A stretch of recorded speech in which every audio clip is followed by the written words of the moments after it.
Money can't buy everything. But some people never learn this lesson until it's too late. In the heart of London, where ancient traditions meet modern wealth, a billionaire tech mogul thought he could purchase respect the same way he bought companies. Armed with a briefcase full of cash and an ego bigger than his bank account, Marcus Wellington believed that every person had a price. He was about to discover that some values can't be bought, some principles can't be broken, and some people can't be corrupted.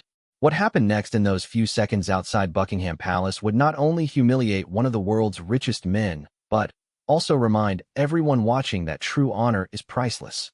The royal guards, trained to protect the crown with unwavering loyalty, were about to teach a lesson that no business school could ever provide.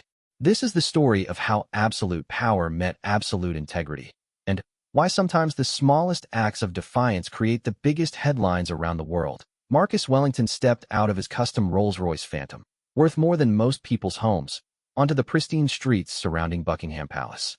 The morning sun caught the diamond cufflinks on his tailored Italian suit as he adjusted his silk tie with practiced arrogance. At 45 years old, Marcus had built a tech empire that spanned continents, turning him into one of the youngest billionaires in history. His net worth exceeded $12 billion, and he had grown accustomed to getting whatever he wanted, whenever he wanted it. The driver held the car door open as Marcus surveyed the iconic palace before him. Tourists gathered behind the ornate iron gates, cameras clicking and phones recording, hoping to catch a glimpse of royalty. But Marcus wasn't here as a tourist. He had a very specific purpose, one that would either cement his reputation as a man who could buy anything or destroy the carefully crafted image he had spent decades building. Marcus had risen from humble beginnings in a small town in Ohio. His father had worked double shifts at a factory while his mother cleaned houses to make ends meet.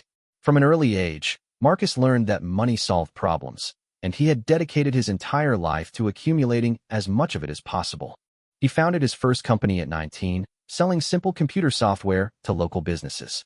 By 25, he had created a revolutionary social media platform that connected people across the globe. The platform grew exponentially, attracting billions of users and making Marcus incredibly wealthy. With wealth came influence, and with influence came the belief that everything and everyone had a price. Marcus had bought politicians, judges, and entire corporations. He had bribed officials in dozens of countries, purchased favorable media coverage, and silenced critics with generous payments. In his world, money was the ultimate tool, capable of opening any door and solving any problem. But today was different. Today, Marcus faced something he had never encountered before, a system built on centuries of tradition, honor, and unwavering loyalty. The British Royal Guard represented everything that his money couldn't touch: duty, sacrifice, and integrity that ran deeper than any financial incentive. The plan had been forming in Marcus's mind for months. His tech company wanted to establish a major data center in London, but the project required special permissions that were taking far too long to obtain through normal channels. The bureaucratic red tape was costing him millions of dollars every day the project was delayed. Marcus had tried the usual methods: campaign contributions to politicians, expensive dinners with government officials, and hefty consulting fees to well-connected law firms. Nothing had worked fast enough for his liking. Then, someone at a high society party had mentioned that the Queen's approval could expedite the process significantly. A single word from Her Majesty could cut through months of bureaucratic delays and open doors that Marcus's money alone couldn't touch. The idea became an obsession. If he could somehow get close to the Queen, make his case directly, perhaps offer a substantial donation to her favorite charity, he could secure the approval he needed. The problem was access. The Queen didn't meet with just anyone, especially foreign billionaires with questionable reputations. Her schedule was managed by a complex hierarchy of royal staff, security officials, and government liaisons. Getting even 5 minutes of her time would normally require months of careful diplomatic arrangements. But Marcus had a different approach in mind. He had researched the royal guards extensively, learning about their backgrounds, their families, and their financial situations. These men, despite their prestigious positions, earned modest salaries compared to the wealth they protected every day. Marcus reasoned that surely one of them would be willing to help him in exchange for enough money to change their life forever. The briefcase in Marcus's hand contained £500,000 in cash, more money than most people would see in their lifetime. He had chosen this amount carefully, calculating that it would be enough to tempt even the most dedicated guard, while still being a trivial sum for someone of his wealth. To Marcus, this was simply another business transaction, no different from the countless deals he had made throughout his career. As he approached the palace gates, Marcus felt the familiar rush of adrenaline that came with closing a major deal. He had prepared his pitch carefully, emphasizing the mutual benefits of helping him. The guard would receive life-changing money, while Marcus would get the access he needed. In his mind, it was a perfect win-win situation that any reasonable person would accept. The tourists around him continued taking photos and chatting excitedly about the possibility of seeing royalty. Children pressed their faces against the iron bars, wide-eyed with wonder at the grandeur before them. Tour guides explained the history of the palace and the significance of the guard's ceremonial duties. None of them knew that they were about to witness something that would be talked about for years to come. Marcus checked his expensive Swiss watch, a limited edition piece that cost more than most people's annual salary. Timing was crucial for his plan. He had studied the guard rotation schedule and knew exactly when the shift change would occur. This brief window would provide the perfect opportunity to approach one of the guards privately, away from the constant scrutiny of supervisors and security cameras. The morning air was crisp and clean, carrying the scent of the nearby parks and the distant sounds of London traffic. Marcus inhaled deeply, feeling confident and in control. He had never failed to close a deal when he set his mind to it, and today would be no different. The guard he had chosen to approach was a young man named James Crawford, 28 years old, who had been serving in the Queen's Guard for 6 years. Marcus had done his homework on James. The young man came from a working-class family in Scotland, had served 2 tours in Afghanistan before joining the Royal Guard, and was reportedly engaged to be married to his childhood sweetheart. Wedding expenses were expensive, and Marcus knew that James's salary would barely cover the costs of a modest ceremony. The timing couldn't be more perfect for his offer. What Marcus didn't understand, despite all his research and planning, was the depth of commitment that men like James felt toward their duty. The Royal Guards weren't just soldiers doing a job for pay. They were the embodiment of centuries of British tradition, honor, and sacrifice. Their loyalty to the crown wasn't something that could be bought or sold like a commodity in the marketplace. As Marcus walked closer to his target, he felt the weight of the briefcase in his hand and smiled slightly. Soon, he would have what he needed, and another obstacle to his success would be removed. The Queen would receive him, his project would be approved, and his empire would continue to grow. Everything was going according to plan, or so he thought. The morning sun climbed higher in the sky, casting longer shadows across the palace courtyard. Tourists continued to gather, unaware that they were about to witness a confrontation that would challenge everything Marcus Wellington believed about power, money, and human nature. In a few short minutes, the billionaire who thought he could buy anything would learn that some things in life are truly priceless. James Crawford stood at his post, resplendent in his traditional red tunic and tall bearskin hat, his eyes scanning the crowd with professional alertness. He had no idea that one of the world's richest men was approaching him with a briefcase full of money and a proposition that would test everything he held sacred. The stage was set for a confrontation between old values and new money, between honor and greed, between a man who thought everything was for sale and a soldier who knew better. Guard James Crawford had been standing at his post for 2 hours, maintaining the perfect stillness that his position required. His red tunic was immaculate, his boots polished to a mirror shine, and his rifle held at precisely the correct angle. To the hundreds of tourists who photographed him daily, James appeared as a living statue, a symbol of unwavering British tradition. But beneath the ceremonial uniform beat the heart of a dedicated soldier who took his duty seriously. James had joined the army at 18, driven by a desire to serve his country and escape the limited opportunities in his small Scottish hometown. His father had worked in the local shipyard until it closed, leaving the family struggling to make ends meet. His mother took on multiple cleaning jobs to support James and his younger sister through school. The military offered James structure, purpose, and the chance to send money home to help his family. After completing basic training, James had volunteered for combat duty and served 2 difficult tours in Afghanistan. He had seen friends wounded and killed, had faced enemy fire, and had learned firsthand what it meant to put duty before personal safety. These experiences had forged him into a man of unshakable integrity and loyalty. When he applied to join the Queen's Guard, it wasn't just for the prestige, It was because he genuinely believed in protecting the institution that represented the best of British values. The Queen's Guard was more than a job to James. It was a sacred trust. Every morning when he put on his uniform, he was reminded of the generations of soldiers who had stood in the same position, protecting the monarchy through wars, political upheavals, and social changes. The weight of that history was both humbling and inspiring. James understood that his role wasn't just ceremonial.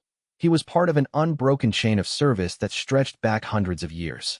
As Marcus Wellington approached, James noticed him immediately. Years of security training had taught him to identify potential threats, and something about this well-dressed man carrying a briefcase set off subtle alarm bells in his mind.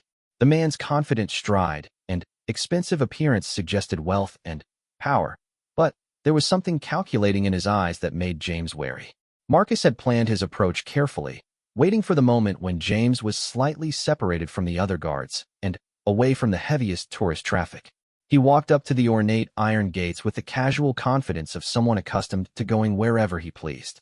The briefcase felt reassuringly heavy in his hand, containing what he believed would be the key to solving his problems. The first rule of the Queen's Guard was to remain motionless and silent during their ceremonial duties, but they were trained to respond appropriately to genuine threats or emergencies. Marcus understood this and had planned his initial approach to appear casual and non-threatening. He positioned himself near James's post and spoke in a low, conversational tone that wouldn't attract attention from nearby tourists or security cameras. Marcus began with what he thought was a subtle opening. He complimented James on his impressive bearing and mentioned his admiration for the dedication of the Queen's Guard. He spoke about his own respect for military service and his appreciation for the sacrifices that soldiers made. All of this was designed to establish rapport and make James more receptive to what would come next. But James had heard similar approaches before from tourists trying to get him to break character for photos or from people seeking information about royal schedules. He maintained his professional demeanor, keeping his eyes forward and showing no reaction to Marcus's words. This lack of response didn't discourage Marcus. He had expected initial resistance and was prepared to be more direct. Marcus moved closer to the gate and lowered his voice even further. He introduced himself, mentioning his company name and his status as one of the world's most successful entrepreneurs. He spoke about his business interests in London and his desire to contribute positively to British society. The words were carefully chosen to sound legitimate and patriotic, designed to make his eventual request seem reasonable. Still, James showed no reaction. His training had prepared him for all sorts of distractions and attempts to break his concentration. Street performers, aggressive tourists, and attention seekers regularly tried to provoke responses from the guards. James had learned to filter out everything except genuine security concerns. To him, Marcus was just another wealthy tourist trying to get special attention. Frustrated by the lack of response, Marcus decided to be more direct about his intentions. He mentioned that he had a business proposition that could be mutually beneficial. He spoke about opportunities for financial gain and hinted at the substantial sum of money he was prepared to offer. The briefcase was positioned so that James could see it clearly, though Marcus was careful not to open it yet. At this point, James began to understand what was happening. The combination of the business language, the emphasis on money, and the mysterious briefcase made it clear that this wasn't a normal tourist interaction. Someone was trying to involve him in something that was likely improper and possibly illegal.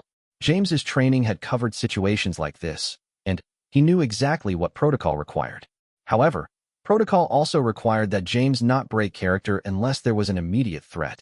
The situation was suspicious, but not yet dangerous. Marcus was being careful to keep his voice low and his demeanor non-threatening. To any casual observer, it would appear to be a normal conversation between a tourist and a guard, even though James wasn't responding verbally. Marcus interpreted James's continued silence as careful consideration rather than professional duty. He had encountered cautious negotiating partners before and knew that sometimes people needed time to process a significant offer. He decided to be more explicit about what he was proposing, while still maintaining the pretense that this was a legitimate business discussion. Speaking even more quietly, Marcus explained his need for access to royal officials regarding his London project. He described it as a matter of great importance to British economic interests and emphasized the jobs and investment his company would bring to the country. He portrayed himself as someone who simply needed to expedite a bureaucratic process that was unnecessarily slow and inefficient. The request was framed as a small favor that would have enormous positive consequences. Marcus suggested that James could help arrange a brief informal meeting or simply pass along a message to the appropriate person. He made it sound simple, harmless, and patriotic, just helping a successful businessman contribute to British prosperity. But James understood exactly what was being asked of him. Despite the careful language and patriotic framing, this was clearly an attempt to use his position for unauthorized access to royal facilities or personnel. The man was essentially asking him to betray his oath and compromise the security protocols that protected the royal family. No amount of money could justify such a betrayal. As Marcus continued talking, James's resolve only strengthened. Every word the billionaire spoke made it clearer that this was the kind of corruption that the Queen's Guard was specifically trained to resist. The royal family depended on the absolute integrity of their protectors, and James would rather die than violate that trust. Marcus, still misreading the situation, decided it was time to reveal the financial incentive he was offering. He glanced around to ensure they weren't being observed too closely, then positioned the briefcase so that James could see it more clearly. He spoke about the substantial sum inside, and how it could change James's life forever. He mentioned wedding expenses, family needs, and future opportunities that this money could provide. The offer was presented as generous compensation for a simple favor. Marcus emphasized that he wasn't asking James to do anything truly wrong, just to help expedite a legitimate business process that was being delayed by bureaucratic inefficiency. He painted himself as a victim of government red tape, rather than someone seeking to circumvent proper procedures. But, with each word Marcus spoke, James became more certain that he was dealing with someone who fundamentally misunderstood what it meant to serve with honor. The billionaire seemed to believe that everyone had a price, and that any problem could be solved with enough money. James knew better. Some things in life were worth more than money, and his integrity was definitely one of them. The tension of the moment was building, though most observers wouldn't have noticed anything unusual. To tourists taking photos, it still appeared to be a normal interaction between a visitor and a guard. But James was facing a test that would define his character and potentially his entire future. The choice between easy money and difficult honor was about to become unavoidable. Marcus prepared to open the briefcase and show James exactly what he was offering. He was confident that the sight of so much cash would overcome any remaining hesitation. After all, he had never met anyone who could resist such a generous offer when confronted with it directly. The billionaire was about to learn that there are some people in the world who truly cannot be bought. The morning air seemed to grow thicker as Marcus Wellington prepared to make his final move. He had positioned himself strategically, using his body to shield the briefcase from the view of nearby security cameras while ensuring that James Crawford could see everything clearly. The briefcase's locks clicked open with barely audible precision, revealing neat stacks of 50-pound notes arranged in perfect order. Marcus had chosen the denomination carefully. 50-pound notes were substantial enough to make an immediate visual impact, while being compact enough to fit a significant sum in a standard briefcase. 500,000 pounds in 50s created an impressive display that had never failed to capture someone's attention in his previous negotiations. The money was crisp, new, and arranged to maximize its psychological effect. As the briefcase opened, Marcus watched James's face carefully for any sign of reaction. He had become expert at reading people's expressions during negotiations, looking for the telltale signs of surprise, desire, or wavering resolve. But James's face remained completely impassive, his eyes still focused straight ahead as his training demanded. This lack of reaction momentarily confused Marcus, who was accustomed to seeing immediate interest when people were confronted with such wealth. Marcus leaned slightly closer and spoke in his most persuasive tone, the voice that had convinced investors to part with billions of dollars and competitors to sell companies worth fortunes. He explained that the money in the briefcase was just a down payment, a gesture of good faith that would be followed by much more substantial compensation if James proved helpful. He painted a picture of ongoing financial benefits that could continue for years. The billionaire described how James could maintain his position and reputation while secretly building wealth that would secure his future and his family's future for generations. Marcus spoke about offshore accounts, investment opportunities, and the kind of financial security that most people could only dream about. He made it sound like James would be foolish not to accept such a generous offer. To make the proposition seem even more reasonable, Marcus shared stories of other security personnel and government officials who had accepted similar arrangements. He spoke about generals, police chiefs, and even judges who had quietly supplemented their incomes by providing small favors to wealthy clients. According to Marcus, this kind of arrangement was common and accepted practice among people who understood how the world really worked. But, with every word Marcus spoke, James became more disgusted by what he was hearing. The billionaire's casual discussion of corruption revealed a worldview that was completely alien to everything James believed in. The idea that honor and duty could be traded for money was not just wrong. It was personally offensive to someone who had risked his life for those values. James thought about his comrades who had died in Afghanistan, soldiers who had sacrificed everything for principles that Marcus treated as commodities to be bought and sold. He remembered the flag-draped coffins and the grieving families who had paid the ultimate price for their beliefs in service and sacrifice. The money in the briefcase suddenly seemed not just meaningless but insulting to their memory. Marcus continued his pitch, becoming more animated as he described the opportunities that wealth could provide. He talked about James's upcoming wedding, suggesting that the money could pay for a ceremony fit for royalty itself. He mentioned James's family back in Scotland and how this windfall could improve their lives immeasurably. The billionaire seemed to believe that appealing to James's love for his family would overcome any remaining ethical concerns.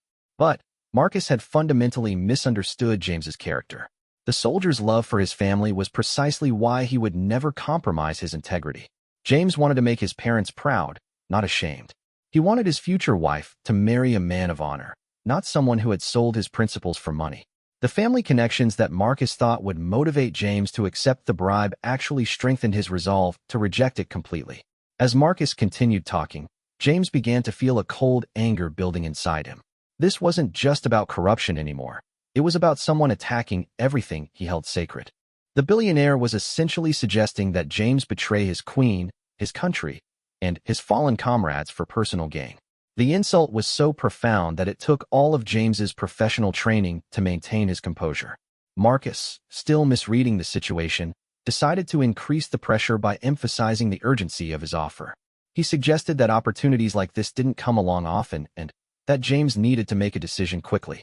He implied that other guards might be more interested in the money if James wasn't smart enough to recognize its value. The billionaire was using standard high-pressure sales tactics that had worked countless times in his business dealings.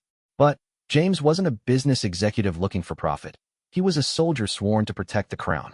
The pressure tactics that worked in boardrooms were completely ineffective against someone whose entire training focused on maintaining discipline under stress. If anything, Marcus's increasingly aggressive approach only convinced James that he was dealing with someone who posed a genuine threat to royal security. The briefcase remained open between them, the money clearly visible in the morning sunlight. To Marcus, it represented power and opportunity. To James, it represented everything that was wrong with a world where people believed that money could solve any problem and by any person. The contrast in their perspectives couldn't have been more complete. Marcus made one final attempt to close the deal, speaking more directly about what he needed. He explained that he simply wanted a brief, informal meeting with someone close to the Queen who could expedite his business permits. He emphasized that no one would be hurt, and that his project would actually benefit British society through job creation and economic growth. The request was framed as patriotic cooperation rather than corruption. But James had heard enough. Every instinct developed through years of military service told him that this man represented a clear and present danger to royal security. Marcus wasn't just offering a bribe.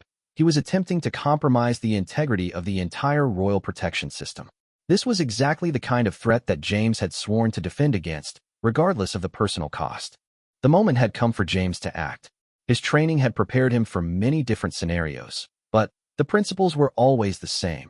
Protect the royal family, maintain the integrity of the institution, and never allow personal considerations to compromise professional duty.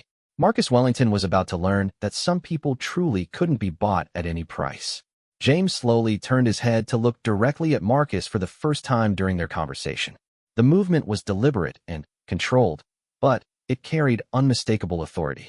When their eyes met, Marcus saw something that he had never encountered before in his business dealings: absolute moral certainty backed by the willingness to act on principle regardless of consequences.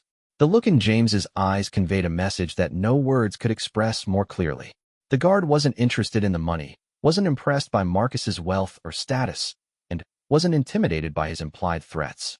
Marcus was looking into the eyes of a man who would rather die than compromise his integrity, and, for the first time in the conversation, the billionaire began to realize that his usual tactics weren't going to work. James's lips moved slightly as he prepared to speak his first words of the encounter. Marcus leaned forward expectantly, still hoping that the guard was finally ready to negotiate. But the words that came would not be what the billionaire expected to hear, and they would mark the beginning of the most humiliating experience of Marcus Wellington's privileged life. The stage was set for a confrontation that would test everything both men believed about honor, duty, and the true value of integrity in a world where everything seemed to have a price. Marcus was about to discover that his billions of dollars were powerless against the moral strength of a single honest man who understood what it truly meant to serve something greater than himself. James Crawford's voice cut through the morning air with the clarity and authority of someone accustomed to being obeyed without question. His words were measured, precise, and delivered with the kind of controlled intensity that only comes from years of military discipline. When he spoke, every syllable carried the weight of absolute moral conviction. "Sir," James said, his Scottish accent adding gravity to each word, "I am going to give you exactly 10 seconds to close that briefcase, step away from this post, and leave these premises immediately. If you are still here after those 10 seconds, I will signal for security to arrest you for attempting to bribe a member of Her Majesty's Guard." The transformation in James's demeanor was startling. One moment he had been the silent, motionless ceremonial guard that tourists expected to see.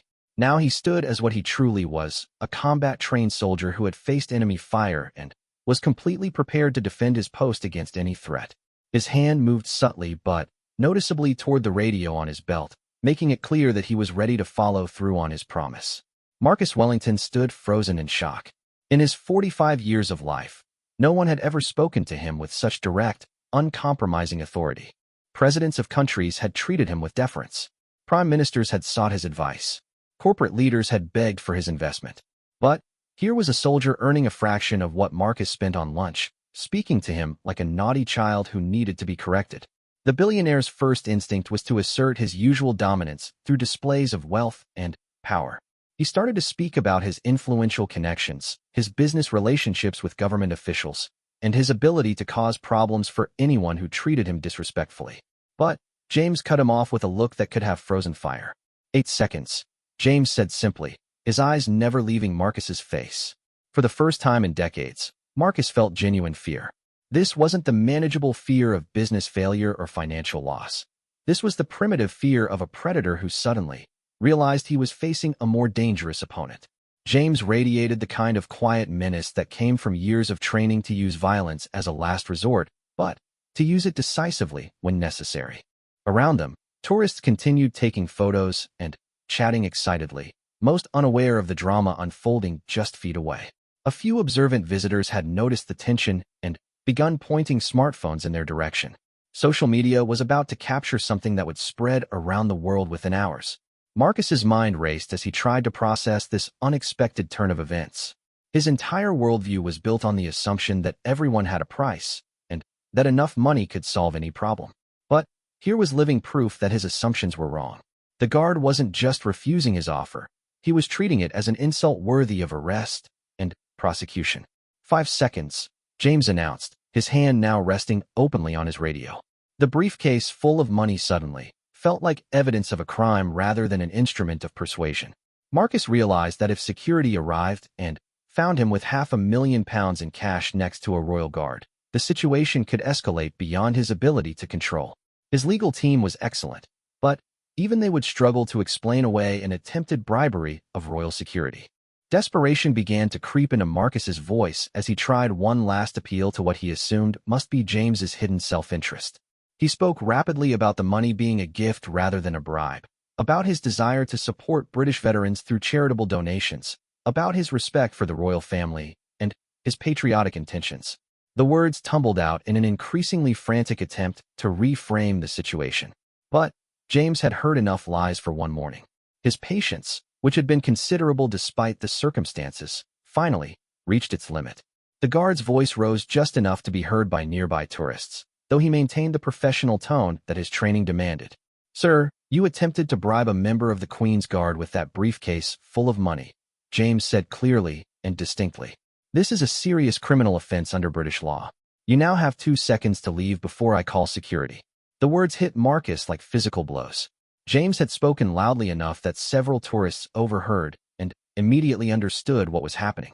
Smartphones appeared as if by magic, recording the billionaire's red-faced humiliation for posterity. The crowd around them began to grow as word spread that something dramatic was unfolding. Marcus looked around desperately and saw faces filled with disgust, curiosity, and amusement. These weren't potential customers or business partners who needed to maintain professional relationships with him. They were ordinary people from around the world who had no reason to pretend respect for his wealth. What they saw was a rich man who had tried to corrupt an honorable soldier, and their expressions made it clear what they thought of such behavior. "Time's up," James said with finality, reaching for his radio. In that moment, Marcus's nerve completely broke.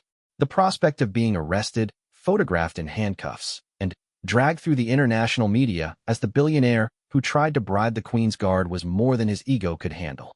He slammed the briefcase shut with shaking hands, clutching it against his chest like a shield.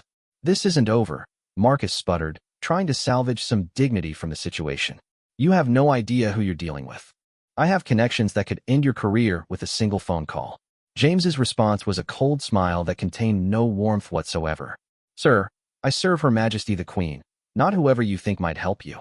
Your connections mean nothing to me, and your threats even less. You have insulted the crown, insulted me personally, and insulted every honest soldier who has ever served this country. Now leave, before I decide that you represent a continuing security threat." The word threat hung in the air with ominous implications. Marcus suddenly realized that James wasn't just a ceremonial guard. He was a combat veteran with the authority to detain anyone he deemed dangerous to royal security. The billionaire's threats had only made his situation worse by suggesting ongoing hostile intentions toward the institution James was sworn to protect. Photographers and videographers in the crowd were now openly documenting every moment of the confrontation. Marcus could see his humiliation being broadcast live on social media platforms around the world. The carefully crafted image he had spent decades building was crumbling in real time as millions of people watched a simple soldier expose him as a corrupt bully who thought money could buy anything. Other members of the Queen's Guard had noticed the commotion and begun moving toward James's position. These weren't ceremonial figures. They were armed, trained soldiers who took their protective duties seriously. Marcus realized that continuing to argue would only result in further escalation and deeper humiliation. With as much dignity as he could muster, which wasn't much under the circumstances, Marcus began backing away from the palace gates. His expensive suit was wrinkled from nervous sweating, his perfectly styled hair was disheveled, and his face was bright red with embarrassment and rage. The briefcase felt heavier with each step, a physical reminder of his failed attempt to corrupt an incorruptible man. The crowd followed his retreat with phones and cameras, documenting every moment of his walk of shame. Comments and reactions were already appearing on social media as the story spread from person to person. Within hours, the hashtag #BriberyBillionaire would be trending globally as people shared their outrage at Marcus's attempt to corrupt the Queen's Guard. As Marcus stumbled toward his waiting Rolls-Royce, he could hear tourists discussing what they had witnessed. Children asked their parents why the rich man had tried to give money to the soldier. Adults explained about corruption and integrity, using James Crawford as an example of someone who couldn't be bought. The guard had become an instant hero to people around the world who were tired of seeing wealth used to circumvent justice and fairness. James returned to his ceremonial position, once again the silent, motionless figure that tourists expected to see. But now he carried himself with even greater dignity, knowing that he had passed the ultimate test of his integrity. The attempted bribery had only strengthened his resolve and confirmed his belief that some things in life were truly more valuable than money. The morning sun climbed higher as Marcus's car pulled away from Buckingham Palace, carrying a humiliated billionaire back to his luxury hotel. Behind him, James Crawford continued his duty, protecting not just the royal family but the very idea that honor and integrity couldn't be purchased at any price. The confrontation that had lasted only minutes would be remembered for years as proof that true character reveals itself when faced with the ultimate temptation. Within 30 minutes of Marcus Wellington's humiliating retreat from Buckingham Palace, the first videos of the confrontation began appearing on social media. A teenage tourist from Australia had captured the entire exchange on her smartphone, including Marcus's desperate final threats and James Crawford's unwavering response. The video quality was surprisingly clear, and the audio had picked up every word of their conversation. The teenager, Sarah Mitchell, initially posted the video to her personal social media account with the caption, "Billionaire tries to bribe Queen's Guard, gets absolutely destroyed." Her few hundred followers immediately began sharing the content, and within hours it had been viewed millions of times across multiple platforms. News outlets around the world picked up the story, turning a single moment of moral clarity into a global phenomenon. Back at his five-star London hotel, Marcus paced his penthouse suite like a caged animal, frantically calling his public relations team and legal advisors. The briefcase full of rejected money sat open on his dining table, a mocking reminder of his failed scheme.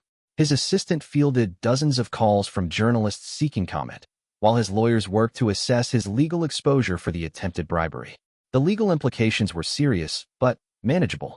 While attempting to bribe a royal guard was technically a criminal offense, Marcus had been careful not to explicitly offer money for specific illegal actions. His lawyers believed they could argue that any financial offer had been misunderstood charity rather than corruption. However, the court of public opinion was proving far less forgiving than any legal system.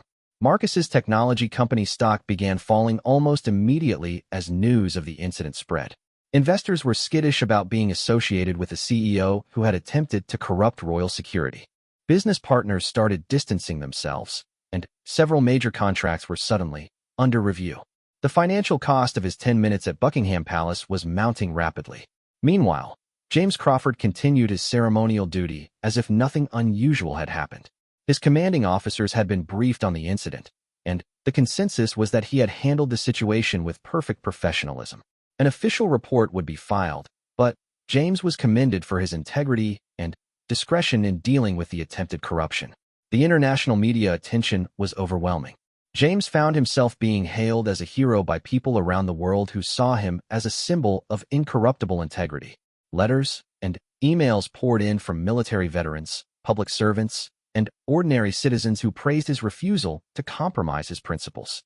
The story resonated particularly strongly in countries struggling with widespread corruption, where James's example offered hope that honest people still existed. A retired American general wrote to express his admiration for James's conduct, noting that too many public servants had forgotten that their oath was to serve the people rather than enrich themselves. A police officer from Nigeria shared the video with his colleagues as an example of how law enforcement should conduct itself. Teachers around the world used the incident as a lesson about character and moral courage. But the most meaningful response came from James's own family back in Scotland. His father, who had worked in the shipyards until they closed, called to say that he had never been more proud of his son. His mother, who had cleaned houses to support the family, wept with joy when she saw the news coverage. They understood better than anyone what it meant to have integrity when money was scarce and temptation was strong. James's fiancée, Catherine, was initially worried about the media attention and what it might mean for their quiet life together. But as she read the messages of support and saw how many people had been inspired by her future husband's actions, she realized that she was engaged to someone truly special. Their upcoming wedding would now be a celebration not just of their love, but of the values they both cherished. The story took on additional dimensions as investigative journalists began looking into Marcus Wellington's business practices. The attempted bribery at Buckingham Palace wasn't an isolated incident, but part of a pattern of behavior that included questionable dealings in multiple countries. Former employees came forward with stories of corruption, intimidation, and abuse of power that painted a picture of a man who believed rules didn't apply to him. Government officials in several countries announced investigations into Marcus's business operations. The European Union opened an inquiry into his data collection practices. The Securities and Exchange Commission in the United States launched a probe into his financial reporting. What had started as a failed attempt to expedite a London building permit had triggered scrutiny of his entire global empire. Marcus hired additional crisis management experts and spent millions trying to control the narrative, but the damage was done. The video of his humiliation had become a cultural touchstone, shared and reshared by people who saw it as proof that money couldn't buy everything. Internet memes featuring Marcus's red-faced defeat spread across social platforms, ensuring that his embarrassment would be remembered long after the news cycle moved on. The contrast between the two men couldn't have been more stark. Marcus, with his billions of dollars, found his reputation in ruins and his business empire under attack. James, earning a modest soldier's salary, was celebrated around the world as an example of true nobility. The reversal of fortune was so complete that it seemed almost biblical in its implications about pride, humility, and the true measure of a man's worth. 3 months after the incident, Marcus was forced to resign as CEO of his own company as shareholder pressure mounted. The board of directors, concerned about ongoing legal investigations and reputational damage, voted to remove him from all operational roles. His net worth had declined by several $billion as stock prices fell and business partnerships dissolved. James, meanwhile, received commendations from the British government and invitations to speak about integrity and public service. He declined most of the attention, preferring to focus on his duties and his upcoming marriage. When pressed by journalists about his decision to reject the bribe, he gave simple, straightforward answers about duty, honor, and the importance of serving something greater than oneself. The wedding of James Crawford and Catherine MacLeod became a symbol of hope and integrity for people around the world. The ceremony was modest by billionaire standards but rich in meaning and genuine emotion. Veterans from multiple countries attended to honor a man who had reminded them why they had chosen to serve. The Queen herself sent a personal message of congratulation, noting James's exemplary service and character. A year later, Marcus Wellington remained largely out of public view, his business empire diminished, and his reputation permanently tainted. He had learned the hard way that some things truly couldn't be bought, and that attempting to corrupt honest people often revealed more about the corrupter than the corrupted. The briefcase full of money that was supposed to solve his problems had instead destroyed the carefully constructed image he had spent decades building. James continued serving in the Queen's Guard with the same dedication he had always shown. The incident at Buckingham Palace became part of Guard training as an example of how to handle corruption attempts professionally and decisively.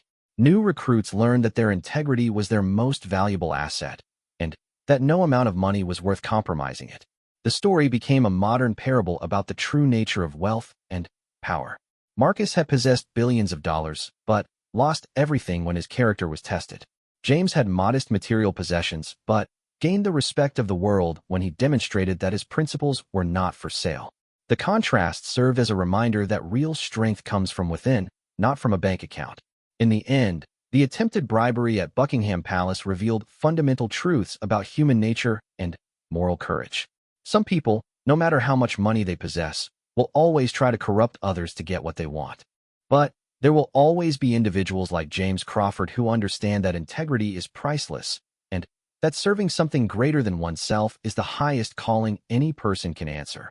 The morning Marcus Wellington approached the palace gates with his briefcase full of money, he thought he was about to solve a business problem. Instead, he had created a lasting testament to the power of moral courage and the ultimate futility of trying to purchase honor. The few seconds it took James Crawford to reject the bribe had changed both their lives forever, proving that sometimes the smallest acts of integrity can have the greatest impact on the world. Years later, the video would still be shared whenever people needed to be reminded that corruption could be defeated and that honest individuals still existed. James Crawford had given the world something far more valuable than Marcus Wellington's money: hope that integrity still mattered, and that some people would always choose what was right over what was profitable.